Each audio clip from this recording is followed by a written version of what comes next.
Hello again. What is up, everyone? My name is Brady from ALL N Sports. We're right back with you again, breaking down the main card of UFC 309, taking place this next weekend, November 16th, live from Madison Square Garden in New York City.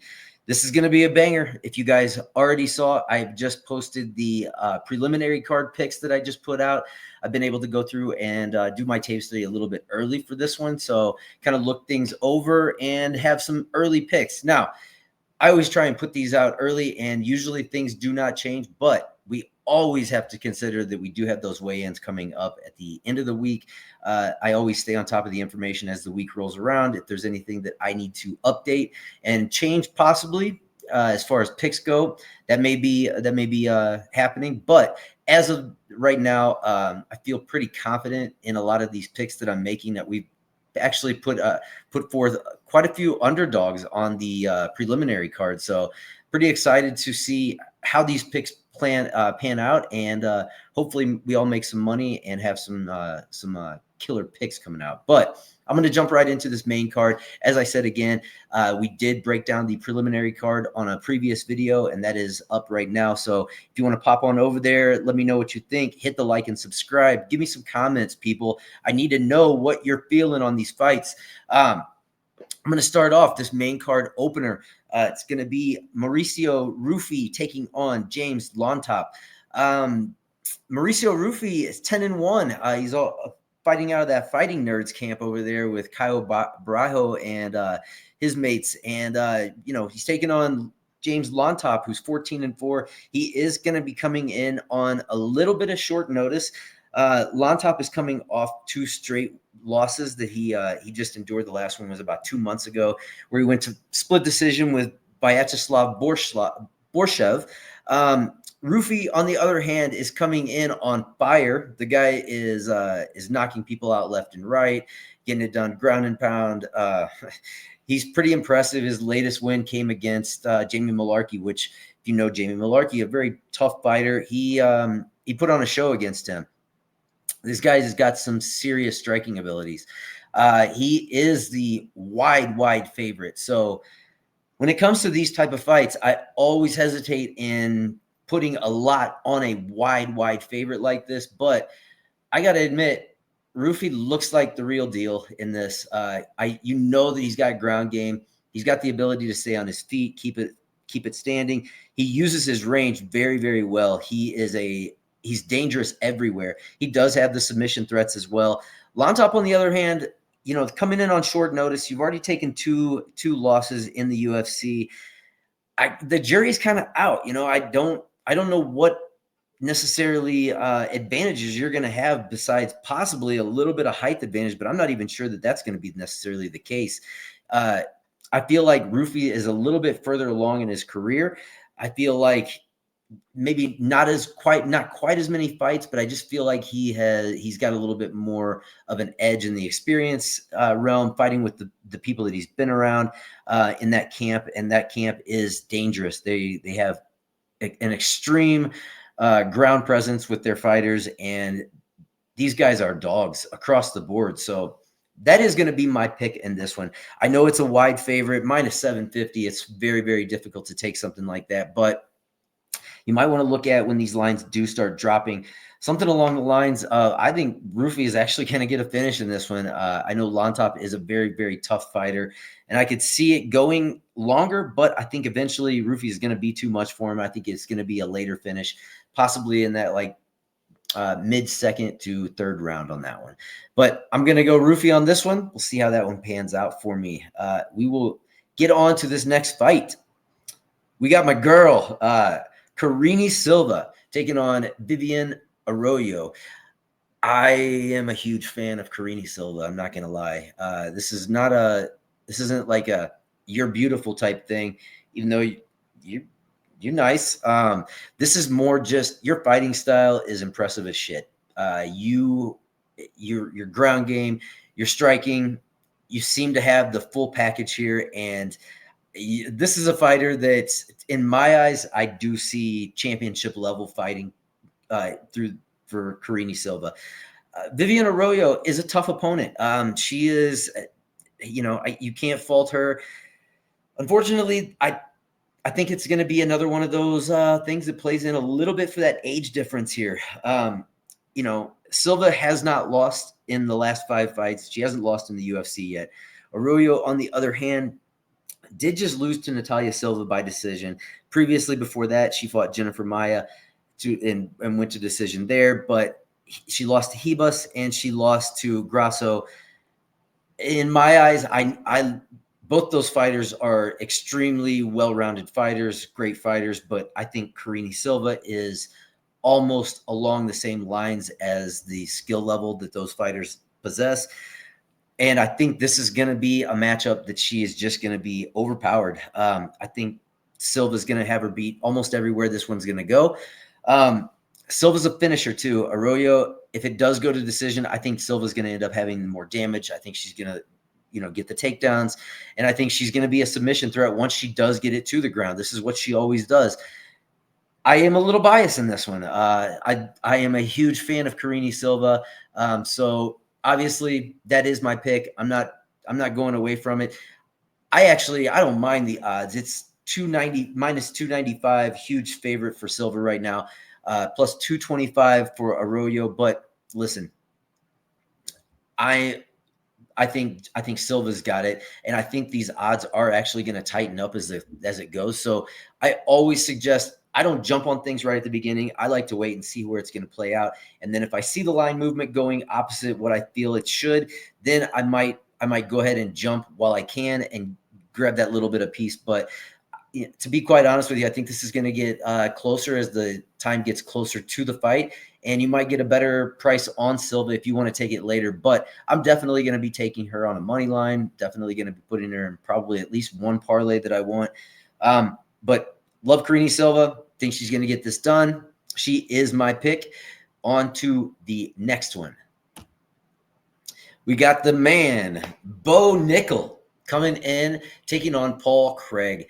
Let's see. Craig is the guy that, if you're familiar with him, he has pulled off quite a few of those late finishes. He did have one in particular. I believe he got, who did he get?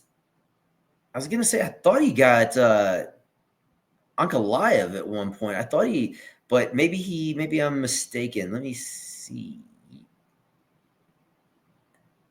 Yep, mistaken. I don't think I'm thinking of the right. Nah, never mind. I'm thinking of Gerald Mearshart, I think. I don't know what I'm thinking of.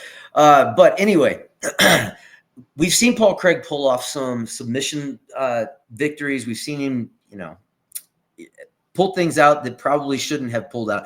I know what it was. It was the Jamal Hill. Yeah, he got him late. That was impressive. But again, in this one, how can you choose against Bo Nickal? The guy is top-notch wrestler. A Division I, the skills are there. It's at first people tried to dog it, say, once he fights higher level competition, that he may end up facing some issues, which that could be the case. In this particular one, I don't think the higher level competition is Paul Craig. That's just my opinion. Paul Craig is a good fighter, but he's also that fighter that he comes out in the blue face paint. You think it's going to be a fucking war.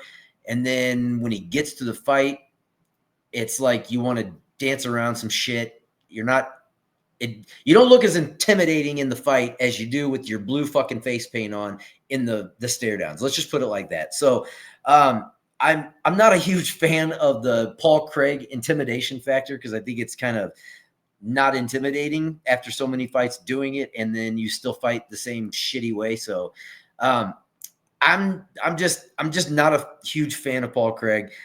He's lost those last 2 fights. I know he fought high level competition, but he's losing. That's the main thing that I got to point out. He's fucking losing these matches, and Bo Nickal is winning all of his matches, and he makes it look pretty easy in the majority of them. So I don't think Paul Craig is going to be able to stop the takedowns. And I think once Nickal gets it to the ground, it's going to be either just ground and pound until it's over, or, we're going to do this for 3 rounds, get it to the ground, wrestle, wrestle, wrestle. I don't think Paul Craig is going to be able to submit Bo Nickal with the wrestling skills that he has. So this is an easy one for me. I know Bo Nickal right now sets it at minus 1,000, but seriously, Paul Craig isn't getting this done. I would take this. Honestly, I think it's Bo Nickal by finish, but if you want to sprinkle some on Bo Nickal by decision, you might not go wrong there. Paul Craig may be able to defend enough on the ground to not get submitted or pounded out, but either way, he's losing this match. So Bo Nickal it is. This is probably one of the easiest picks for me of the entire night. Not gonna go too far into it. If you know Bo Nickal, you know why I'm picking it. All right, this brings us to the co-main event. I have heard some stuff that maybe this co-main event's not happening anymore, that Charles Oliveira might have gotten injured. That's not confirmed as far as I can see anywhere on like Tapology or anything. So I'm gonna assume that everything's good to go. But my breakdown on this is I'm picking Michael Chandler. Michael Chandler they've already fought once, and yes, Charles Oliveira did knock him out in the second round, but in that fight, Chandler looked like he had some success in the first round. I think he got a little overzealous maybe, or just he wanted it too bad and kind of rushed it a little bit. And then when he didn't get it, it looked like he might have kind of gassed in the last match. But either way, Charles started walking him down, taking over. If Chandler looks like he is in the best shape of his life. He's also been spending the last 2 years preparing for a fight that was never going to happen with Conor McGregor. So he's obviously wanting to get back in there, wanting to prove that he is the fighter. And, even if you're not on his side, you still have to realize, like, the guy fights like a madman, right? He's a top-notch quality fighter. He's fought some top-level competition. Yes, he's losing. He went to unanimous decision. He lost against Justin Gaethje.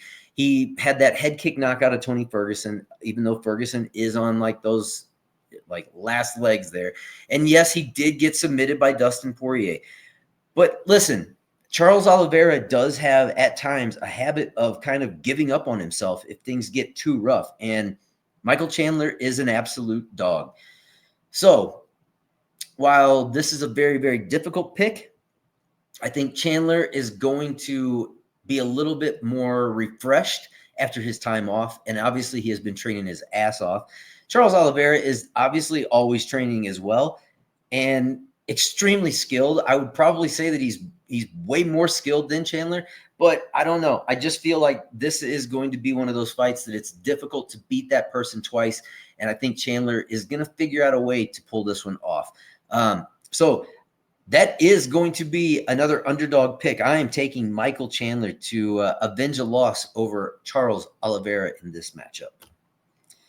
This leads us to the main event. We have the championship matchup, heavyweight championship matchup between Jon Jones, the GOAT, and Stipe Miocic, the heavyweight GOAT, as of right now, as we said. The reason I'm saying that is because obviously Stipe Miocic, I believe, holds the record for the most title defenses in the heavyweight division. Jon Jones, obviously, 18-1 record, has never lost in the UFC. The one flaw on his record was the disqualification that he had long time ago, which as of now, the disqualifying factor in that, which was the 12-6 elbows that happened, no longer illegal. So obviously that one should now be overturned and give him his win, his rightful win, and make him 19-0. This is Dana White's love child. He loves Jon Jones. Obviously, there's reasons why he is probably the greatest fighter that exists right now. He's been doing it for so long with a level of consistency that is unmatched, unless you want to talk about like Khabib Nurmagomedov, which to me it's not even close. It's not even an argument. Jon Jones is definitely way heads and tails above Khabib, but I won't get into that. But in this matchup, look, here's the way I break this down. Miocic, yes, great fighter at one time. Um, he has not fought in 3 years here, almost 3 years or over 3 years. I'm sorry. That much time away, and you're trying to step back in against Jon Jones. The odds are extremely wide, but I don't see Miocic coming out of this with a win. You being 42 years old and stepping away from the octagon, fighting fires for the last 3 years, or being a volunteer fireman. I don't know how much training you're putting in. This could just be one of those paydays, taking a payday to end it all. See if you still got it. I don't know. But people, that is my pick. Jon Jones for the win on this one. I think he does get a finish, but that is all for today. I am out. I hope you enjoyed the breakdown. Hit the like and subscribe. My name is Brady, Be All In Picks. Enjoy the fights today and the fights next weekend. I'm sure I'll be on giving you more of a breakdown. Until then, have a good day. Peace out. Keep balling, people.